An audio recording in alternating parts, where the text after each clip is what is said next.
പ്രാർത്ഥിക്കാം. അമ്മേ പരിശുദ്ധമ്മേ, അമ്മേ പരിശുദ്ധമ്മേ, ദൈവമാതാവേ, കൃപാസനത്തിലൂടെ ഞങ്ങൾക്കും ഞങ്ങളുടെ ദേശത്തിനും അമ്മ മധ്യസ്ഥം തേടി എല്ലാ അനുഗ്രഹങ്ങൾക്കും കൃപകൾക്കും ഞങ്ങളിപ്പോൾ ഹൃദയം നിറഞ്ഞ നന്ദി പറയുന്നു.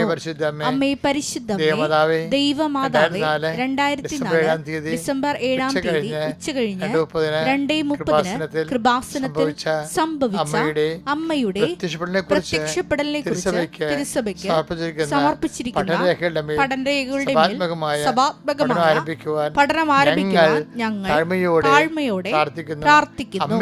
അമ്മേ പരിശുദ്ധമ്മേ, ഭൂസ്വർലോകങ്ങളുടെ രാജ്ഞിയായ അങ്ങേക്ക് ഭൗമസംരക്ഷണത്തിനായി പ്രപഞ്ചപ്രകൃതിയെ തന്നെ തിരുസഭ പ്രതിഷ്ഠിക്കുവാൻ ഈ പ്രത്യക്ഷീകരണം വഴി ഇടയാക്കണമേ. പരിശുദ്ധമ്മേ, ജപമാല മാതാവേ, സകല കൃപാസനം പ്രാർത്ഥനയോടും ചേർത്ത് ഞങ്ങളിപ്പോൾ പ്രാർത്ഥിക്കുന്ന ഈ കുടുംബത്തിന്റെ പ്രത്യേക നിയോഗം.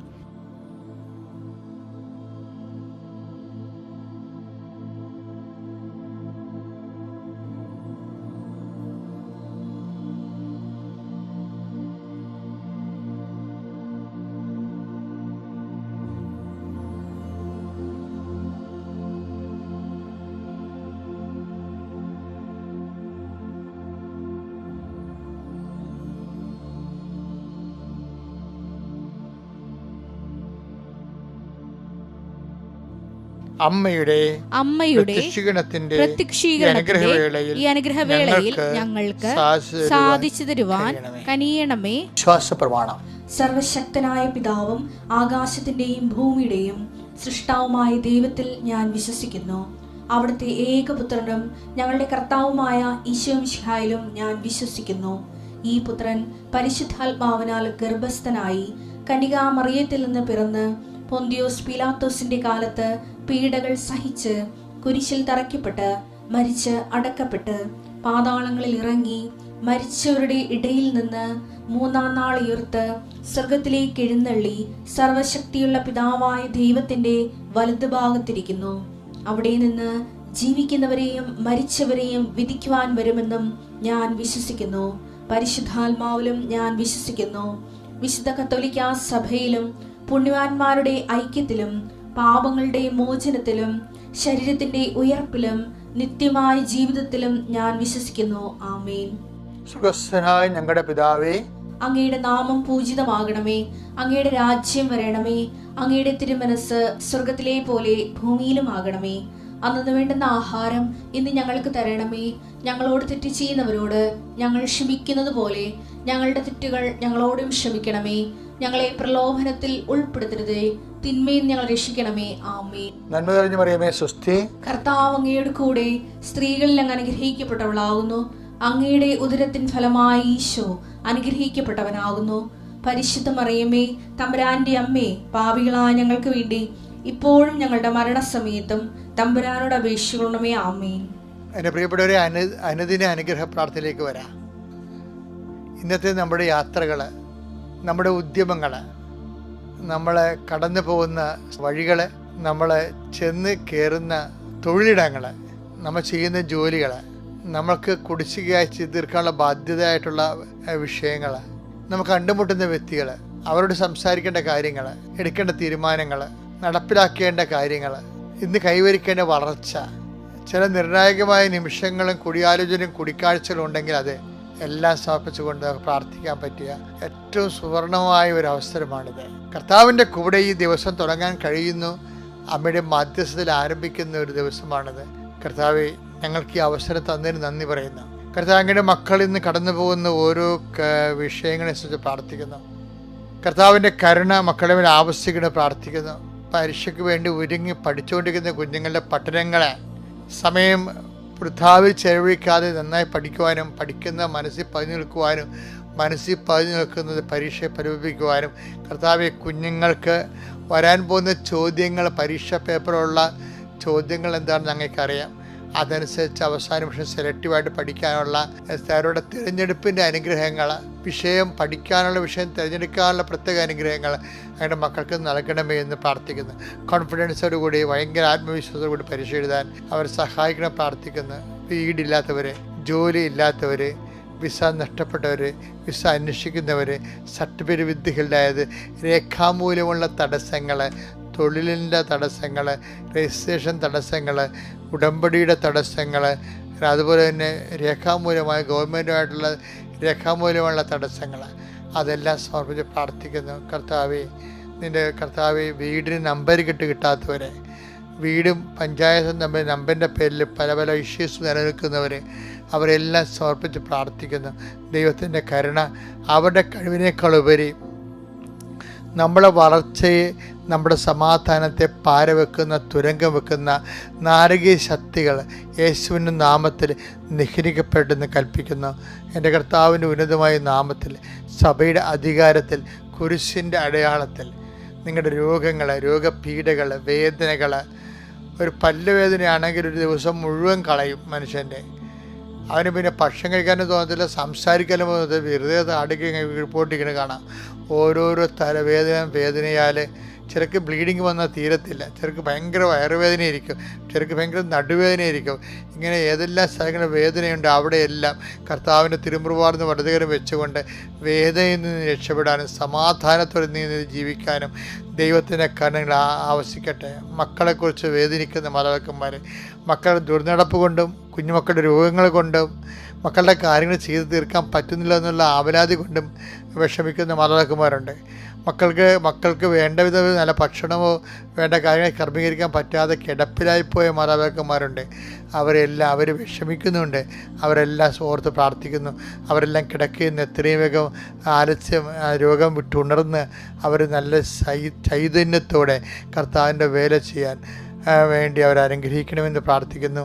എൻ്റെ കർത്താവിന് ഉന്നതമായ നാമത്തിൽ തൊഴിൽ സംബന്ധമായ കാര്യങ്ങൾക്ക് വീട്ടിൽ നിന്ന് സഞ്ചരിച്ചു പോകുന്നവരെ അനുഗ്രഹിക്കണമേ. പരീക്ഷയ്ക്ക് വീട്ടിൽ നിന്ന് സഞ്ചരിച്ചു പോകുന്നവരെ അനുഗ്രഹിക്കണമേ. അവർ ഉപയോഗിക്കുന്ന വാഹനങ്ങളെ ആശീർവദിക്കണമേ. വീട്ടിൽ തിരിച്ചെത്തുന്നവരെ കർത്താവിൻ്റെ കാരുണ്യം ഉണ്ടാകട്ടെ. നിൻ്റെ ജോലി, നിൻ്റെ ജീവിത മാർഗങ്ങൾ തടസ്സപ്പെട്ടിരിക്കുന്നവരെ, നിൻ്റെ ജീവിതം നിനക്ക് കടങ്ങൾ തരാൻ നീ കൊടുത്ത കാശ് തിരിച്ചു കിട്ടാൻ വേണ്ടി പ്രാർത്ഥിക്കുന്നവരുണ്ട്. അവരുടെ മേലെല്ലാം കർത്താവ് നിനക്ക് തരാനുള്ള ആൾക്കാർക്ക് തരാനുള്ള മനസ്സും തരാനുള്ള നിവൃത്തിയും ഉണ്ടാകാൻ വേണ്ടി പ്രാർത്ഥിക്കുന്നു. എൻ്റെ കർത്താവിൻ്റെ ഉന്നതമായ നാമത്തിൽ സഭയുടെ അധികാരത്തിൽ കുരിശടയാളത്തിൽ പ്രാർത്ഥനയ്ക്ക് സാക്ഷ്യം ഉണ്ടാകാൻ വേണ്ടി പ്രാർത്ഥിക്കുന്നു. നമ്മൾ വീണ്ടും വായിക്കുന്നത് നിയമാവർത്തനം തന്നെയാണ്. നിയമാവർത്തനം 8-ാം അധ്യായം 3 മുതലുള്ള തിരുവചനങ്ങൾ. നോൻപാട് സബ്ജക്റ്റ് കേടാ, നോൻപാടെന്ന് ഓർക്കാൻ വേണ്ടിയാ. അവിടുന്ന് നിങ്ങളെ എളിമപ്പെടുത്തുകയും വിശപ്പറിയാൻ വിടുകയും നിങ്ങൾക്കും നിങ്ങളുടെ പിതാക്കന്മാർക്കും അപരിചിതമായിരുന്ന മന്ന കൊണ്ട് നിങ്ങളെ സംതൃപ്തരാക്കുകയും ചെയ്തത് അപ്പം കൊണ്ട് മാത്രമല്ല കർത്താവിന്റെ നാവിൽ നിന്ന് പുറപ്പെടുന്ന ഓരോ വാക്കുകൊണ്ടുമാണ് മനുഷ്യൻ ജീവിക്കുന്നതെന്ന് നിങ്ങൾക്ക് മനസ്സിലാക്കി തരാൻ വേണ്ടിയാണ്. ബൈബിളിന്റെ ഒരു വാട്ടർമാർക്ക് എന്ന് പറയുന്നത് എന്ന് വെച്ച് കഴിഞ്ഞാൽ, ബൈബിള് മുന്നോട്ട് വെക്കുന്ന ഒരു സമീപന രീതിയുണ്ട്. എന്താണെന്ന് അറിയാമോ? Not by merit. രക്ഷാകര പ്രിൻസിപ്പിൾ വർക്കൗട്ട് ചെയ്യേണ്ടത് ഈ ഒരു ഫോർമുലയിലാണ്. എന്താണ്? Not by merit but by grace. ഇപ്പോൾ എല്ലാ ഉടമ്പടി എടുത്ത് എല്ലാവരും കാണാപ്പാടം പഠിച്ചിരിക്കുന്നത് എന്താണ്? എഫേസ്യൻസ് 2:8 എന്താണ്? ഞങ്ങളുടെ കഴിവ് കൊണ്ടല്ല, അങ്ങയുടെ കരുണ കൊണ്ട്. അത് ബൈബിൾ സംസ്കാരത്തിൻ്റെയും സമ്പ്രദായത്തിൻ്റെയും ഒരു സമ്യക് രൂപമാണ്. എന്താ കാര്യം? അതാണ് അപ്പം കൊണ്ട് മാത്രമല്ല, അതാണ് നോട്ട് ബൈ മെറിറ്റ്. എന്താ? ദൈവത്തിൻ്റെ വായിൽ നിന്ന് വീഴുന്ന ഓരോ വചനം കൊണ്ട് കൂടിയാണ്, ബട്ട് ബൈ ഗ്രേസ് അല്ല. എല്ലാവരും ഈ ഓരോരോ സ്ഥലത്തും ഓരോ ഫോർമുല ഉണ്ടെങ്കിലും അതൊരു സാരാംശത്തിൽ എല്ലാം ഒന്ന് തന്നെയാണ്. എന്താണ്? അത് തന്നെയാണ് ഈശോ പറയണത്, എന്നെ കൂടാതെ നിങ്ങൾക്ക് ഒന്നും ചെയ്യാൻ സാധ്യമല്ല. Take the word of God. Yohannan 15:5 എന്നെ കൂടാതെ നിങ്ങൾക്ക് ഒന്നും ചെയ്യാൻ കഴിയുകയില്ല. കഴിയുകയില്ല. വെച്ചാൽ എന്തിനാണ് എന്നെ കൂടാതെ പറയണത്? നമുക്ക് എന്തെല്ലാം കാര്യം ചെയ്യാൻ പറ്റും, എല്ലാം കർത്താവ് കൂടിയാണ്. അല്ല, ജഡിക കാര്യങ്ങൾ ഒക്കെ നമുക്ക് ചെയ്യാം.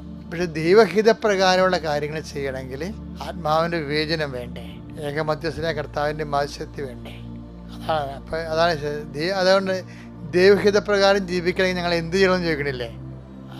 എന്താണ്? അതായത് അവനെ അയച്ചവനിൽ വിശ്വസിക്കണം. അതാണ് യോഹന്നാൻ 6:28-29. അപ്പോൾ അവർ ചോദിച്ചു, ദൈവഹിതമനുസരിച്ച് പ്രവർത്തിക്കുന്നവരാകാൻ ഞങ്ങൾ എന്ത് ചെയ്യണം? യേശു മറുപടി പറഞ്ഞു, ഇതാണ് ദൈവഹിതമനുസരിച്ചുള്ള പ്രവൃത്തി. അവിടുന്ന് അയച്ചവനിൽ വിശ്വസിക്കുക. അപ്പൊ എന്നെ കൂടാതെ എനിക്കൊന്നും ചെയ്യാൻ പറ്റത്തില്ലെന്ന് പറഞ്ഞു കഴിഞ്ഞാല് ദൈവഹിത പ്രകാരം ചെയ്യണമെന്നുണ്ടെങ്കിൽ അവനിൽ അയച്ചവൻ വിശ്വസിച്ചുകൊണ്ട് അവൻ്റെ അവൻ്റെ സഹായത്തോടെ നമുക്ക് ചെയ്യാൻ പറ്റത്തുള്ളൂ. അതുകൊണ്ട് തന്നെയാണ് ഈ മനുഷ്യൻ അപ്പം കൊണ്ട് മാത്രമല്ല, വെച്ചാൽ അപ്പം എന്ന് പറയുമ്പോൾ മെരിറ്റാണ് എൻ്റെ അടുത്ത് വരേണ്ടത്. അവനവൻ്റെ കഴിവ് കൊണ്ടും ദൈവത്തെ മാറ്റി നിർത്തിയാലും മനുഷ്യന്മാർ എന്തെല്ലാം കാര്യങ്ങൾ ചെയ്യുന്നുണ്ട്. അതിനെല്ലാം ബൈബിൾ ബ്രെഡ് എന്നുള്ളൊരു വാക്കാണ് ഉപയോഗിക്കുന്നത്. അപ്പോൾ മനുഷ്യൻ ജീവിക്കണം എന്ന് പറയുമ്പോൾ ബ്രെഡ് കൊണ്ട് ജീവിക്കാൻ പറ്റും, ചാകണ വരെ ജീവിക്കാൻ പറ്റും. പക്ഷെ ബൈബിൾ അങ്ങനെയല്ല. ജീവിക്കുക എന്ന് വെച്ചാൽ ബൈബിളിനെ സംബന്ധിച്ചിടത്തോളം എന്താണ്? നിത്യം നിലനിൽക്കുക എന്നാണ് പറയുന്നത്. നിത്യം നിലനിൽക്കുക, നിത്യത വരെ ജീവിക്കുക. അപ്പം നിത്യത വരെ ജീവിക്കുന്നതിന് എന്ത് ചെയ്യണം? അത് അപ്പം കൊണ്ട് മാത്രമല്ല, എന്ത് ചെയ്യണം? ദൈവത്തിൻ്റെ വായിന്ന് വരുന്ന ഓരോ വചനം കൊണ്ട്. അപ്പം നോൻപിൻ്റെ ഉദ്ദേശം എന്താണ്? നിത്യതയെക്കുറിച്ച് നമ്മൾ അനുസ്മരിപ്പിക്കുകയും, അപ്പോൾ നിത്യതയെ അനുസ്മരിപ്പിക്കുന്നത് നോൻപിൻ്റെ പഴയകാല ട്രഡീഷൻസാണ്. ഈ ദേവാസ്ത വെളി എന്നും പറഞ്ഞൊരു പ്രാർത്ഥനാ രൂപം കടലോര സമൂഹത്തിൽ നിലനിൽക്കുന്നുണ്ട്. കടലോര സമൂഹത്തിലല്ല, പടിഞ്ഞാറൻ തീരത്തുള്ള എല്ലാ സമൂഹങ്ങളിലും ദേവാസ്ത, ക്രിസ്ത്യൻ സമൂഹങ്ങളിലും ദേവാസ്തയുണ്ട്. അപ്പം കഴിഞ്ഞ ദിവസങ്ങളിൽ ഞാൻ അവരെല്ലാവരും വിളിച്ചു കൂട്ടിയായിരുന്നു. ഇവിടെ കേരളത്തിലുള്ള എല്ലാ ദേവാസ്തക്കാരും വിളിച്ചു കൂട്ടി. അവർക്ക് കുരിശുമാലയെ കൊടുത്ത് രാത്രി സ്കോഡ് വർക്ക് അവരെന്ന് വെച്ചാൽ ഫ്രാൻസിസ് സീവറിൻ്റെ ഇഗ്നേഷ്യസ് ലയോളായുടെ ഒരു മെഡിറ്റേഷൻ ഉണ്ട്. ലയോളായുടെ മെഡിറ്റേഷൻ ഇഗ്നേഷ്യൻ മെഡിറ്റേഡ് നമ്മൾ പറയത്തില്ലേ. അപ്പോൾ ഒന്നാമത് മരണം എന്നൊക്കെ പറഞ്ഞിട്ടുണ്ട്. ഇഗ്നേഷ്യൻ മെത്തേഡ് തന്നെയാണ്. ഈ ആദ്യം മരണത്തെക്കുറിച്ച് ചിന്തിക്കുന്നു, പിന്നീട് മരണം കഴിഞ്ഞിട്ട് പിന്നെ വിധി, പിന്നെ സ്വർഗം, പിന്നെ നരകം. ഇങ്ങനെ ഉള്ള ഇഗ്നേഷ്യൻ ധ്യാന രീതികളാണ് പ്രമേയവൽക്കരിച്ചിട്ടുണ്ട് ദേവാസ്തകളിലുള്ളത്. അതാണ് ഫ്രാൻസിസ് സേവർ ഇവിടെ തുടങ്ങിയത്. രാത്രി ദിനം അതിൽ പറയുന്നുണ്ട്, ഒന്നാമത് മരണമെന്ന് സൂര്യത്തെ ഇങ്ങനെ ഈ ക്ഷമാപ്രയറില്ലേ, ഹീറോ ഇസ്രയേൽ എന്ന് പറഞ്ഞ് യഹൂദൻ്റെ പ്രാർത്ഥനയുടെ ആ ഒരു ക്രൈസ്തവ രൂപമാണ് ദേവാസ്ത വിളി. അതിനെക്കുറിച്ച് ഇപ്പം അദ്ദേഹം കേട്ടാൽ മതി. പക്ഷെ അവിടെയെല്ലാം ഈ ആയുസ്സിൻ്റെ ക്ഷീണതയെക്കുറിച്ച് പറയുന്നുണ്ട്. ആകയാൽ ഉപവിയാകപ്പെട്ടവരെ, സ്നേഹിതരെ, നാളെ നമ്മുടെ ജീവിതം ക്ഷണികമാണെന്ന് വെച്ചാൽ എൻ്റെ അർത്ഥം എന്താണ്? മിശിഹാ തമ്പുരാൻ്റെ കൂടെ നിത്യതയോട് ജീവിക്കേണ്ടവരാണ് നമ്മളെന്ന്. അതാണ് ദേവാസ്തവിളിയുടെ പ്രമേയം എന്ന് പറയുന്നത്. അപ്പം അതിനെന്ത് ചെയ്യണം? അതിന് അപ്പം കൊണ്ട് മാത്രം ജീവിച്ചാൽ പറ്റത്തില്ല. അപ്പം ഇതെങ്ങനെ ജീവിക്കണം? ദൈവത്തിൻ്റെ വായിന്ന് വരുന്ന ഓരോ വചനം കൊണ്ടാണ്. അപ്പം ഈ പ്രാവശ്യം വചനത്തിൽ മനുഷ്യൻ വളർന്നു വരുന്ന, അതുകൊണ്ട് നോൻപ് കാലത്ത് മുഴുവൻ ധ്യാനങ്ങൾ വെച്ചിരിക്കണില്ല എല്ലായിടത്തും. അപ്പം നിങ്ങളതിൽ പങ്കെടുക്കുകയും അതുപോലെ തന്നെ നിത്യതയ്ക്ക് വേണ്ടിയുള്ള ആത്മാവിനെ വിശുദ്ധീകരിക്കുകയും ശക്തീകരിക്കുകയും ചെയ്യാൻ കർത്താവ് നിങ്ങളെ ഒരുക്കട്ടെ എന്ന് ഞാൻ പ്രത്യേകിച്ച് ആത്മാർത്ഥമായിട്ട് പ്രാർത്ഥിക്കുന്നു. Praise the Lord.